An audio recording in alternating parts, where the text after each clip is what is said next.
incredible show. How do you go about tackling such a big series? Well, I will say that Rafe has always had a very, very clear vision of what he wanted, and so it translated really beautifully to screen. Yeah, and actually, AK and I, when we got the pickup to start working on the series, the first thing we did is AK and I was like, I need the best writer I know, who's AK Shuman. We went on a plane together to an unknown destination and spent 2 weeks just going through that first book and breaking it down and like, what are the key elements? What do you as a non-book fan love? What do I as a book fan feel like has to be there to keep setting up things for the future? And so the two of us kind of having that balance of how we approach the material is really like how we built it from the beginning. What initially sort of drew you to the project? Because it's such a beloved book, isn't it? Were you a bit nervous and apprehensive to tackle it, or? I mean, for me, I was a fan of the books. I read them with my mom when I was younger, so I've always loved the books and like knew them very, very intimately. And AK, I'm not sure why you wanted to come to the Veil of Time.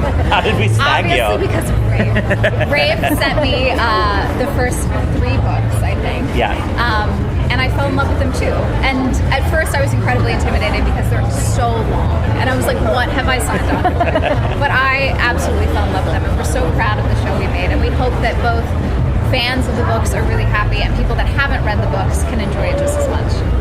Thank you. Of course, thank you. How building like the world and how they look and everything, was that something you knew initially that you wanted to look like? Like you wanted the white cloaks to look like as badass as they look and the ice to look like this, or was it something that you developed over time?